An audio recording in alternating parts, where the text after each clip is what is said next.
यो गोर्खे टोपीमा हामी बाबा मन्दिर आइपुगेका छौँ।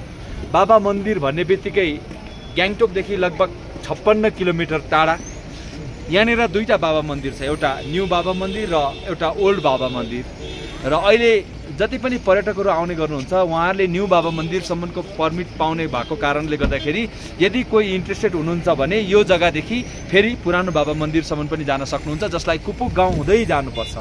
विशेष गरी सिक्किमको विभिन्न पर्यटक स्थलहरू मध्येमा यो बाबा मन्दिर पनि धेरै सुन्दर छ र यो कम्प्लिट यो बाबा मन्दिरलाई मेन्टेन आज इन्डियन आर्मीले गरिरहेको छ भने उहाँहरूले आफ्नो क्यान्टिनहरूदेखि लिएर गएर सबै थोक व्यवस्था उहाँहरूले नै मिलाउनुहुन्छ। तर यो अवस्थामा पनि यो बाबा मन्दिरमा हामीले पार्किङहरू तिर्नुपर्छ। अब त यो पार्किङ तिर्ने प्रथा पनि हामीले एडजस्ट गरिसक्यौँ, एडप्ट गरी सिक्किमको यसरी पर्यटकीय स्थलहरूलाई अवलोकन गर्दै जाँदाखेरि हाम्रो इस्ट सिक्किमको इन्टायर बाटोहरू एकदमै सबै स्पोटै स्पोट छ। तपाईँले जुन जग्गामा रोक्नुहुन्छ त्यही जग्गा सुन्दर छ।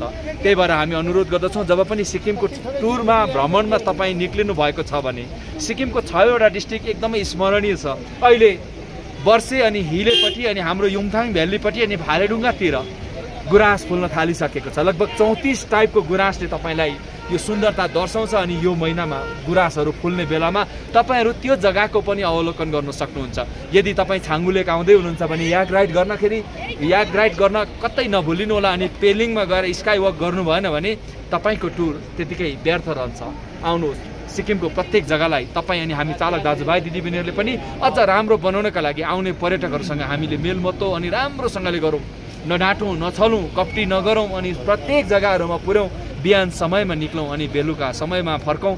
जबसम्म पनि गाडी चलाउँछ तबसम्म मद मदिरा पान सेवन नगरौँ। अनि ग्याङटोकको ट्राफिकमा तपाईँहरू हिँड्दै गर्दाखेरि भिआइपी, भिभिआइपी, फायरको, एम्बुलेन्स अनि पुलिसका अनि इमर्जेन्सी गाडीहरूलाई सबैभन्दा पहिला प्राथमिकता दिनुहोला। जताभावी गाडी पार्किङ गरेर यदि तपाईँको गाडीमा नम्बर लेखेको छैन भने छेकेर नछोडिदिनु होला। प्रत्येक गाडीमा नम्बर लेख्ने अनुरोधका साथ यो भिडियोलाई म यहीँनिर राख्दछु। Thank you.